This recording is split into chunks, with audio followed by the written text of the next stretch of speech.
Faced national insult. 24,000 were fired by the Saudis. The UAE dismissed people separately. Thousands were deported. Roughly 3,000 Pakistanis were deported by the UAE. The word is that most of them were begging in Saudi Arabia, claiming they were there for Umrah, Hajj, or some other reason. They arrive in Saudi Arabia or the UAE under some pretext, claiming they're there for work, or somehow obtain a visa.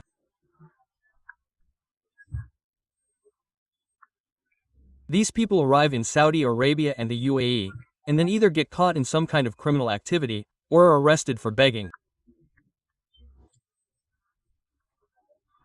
This year, Saudi Arabia has deported approximately 24,000 Pakistanis, stating that they were begging. Similarly, around 1,000 people have been deported from the UAE, also for begging or involvement in criminal activities. 24,000 people were deported by the Saudis, and the UAE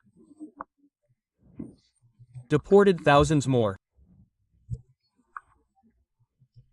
Many criminal and gangster networks are involved in this, operating in Africa, Europe, Cambodia, Thailand. It's happening everywhere. Dubai deported 4,000 people, and Azerbaijan sent 2,500 beggars. 4,000 beggars came from the UAE. You know, the UAE isn't issuing many visas to Pakistanis. The UAE isn't giving visas. So, the point is that the UAE said, this is a circus.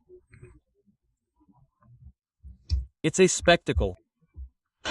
The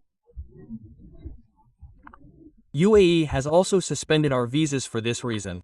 They've closed visas, saying, who are these strange people? The UAE says, these are strange people. They come here begging, quote, we're newly friends with Azerbaijan, lots of trips.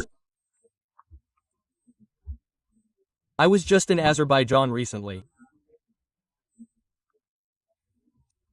I saw how things are there, okay?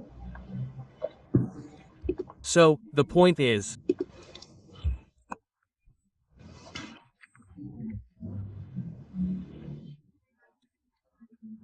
if you look at this, you can tell that the UAE closed our visas, barely giving any.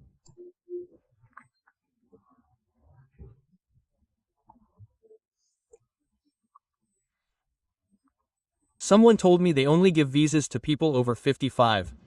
Okay, who gives visas to people over 55?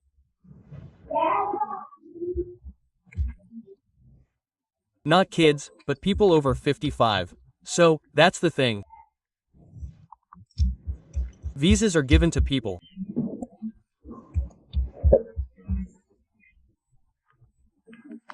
over 55. Are we now scamming Azerbaijan too?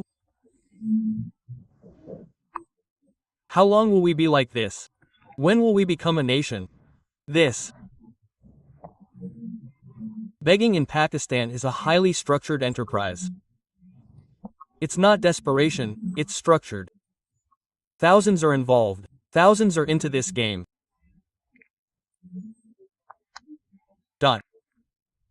It's an industry in Pakistan, a big, organized one. Government people are involved, FIA people too. Many are in it. Obviously, so many beggars go. If 25,000 went to Saudi Arabia, didn't the FIA see them? Thousands go to the UAE. Just understand, 32,000 people sent them off, and who knows how many weren't deported. We know 32,000 were caught, but how many weren't? And what countries are they in? So, you know, you're known as beggars in the Middle East. That is, we have a reputation in the Middle East. They have great security, a big army, they won a war with India, this happened, that happened. I mean,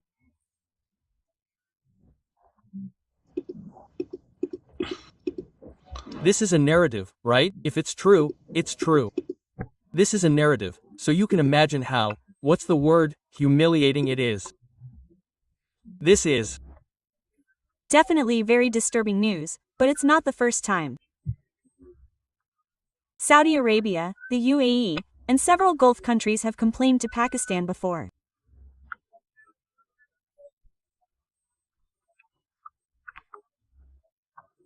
This time, we're hearing that Islamabad, the government of Islamabad, has been given a stern warning by Saudi Arabia, saying to stop these kinds of people, or else Saudi Arabia, and the UAE too, will tighten visa fees and restrictions, making it very difficult for Pakistanis to get visas.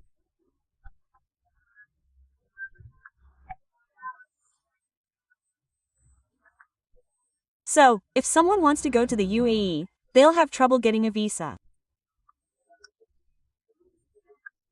Similarly, if someone wants to go to Saudi Arabia, whether for a job, Hajj, Umrah, whatever, it won't be easy for Pakistanis to get a visa anymore. But how did things get to this point? And the biggest thing is, why is the situation for Pakistanis getting worse and worse?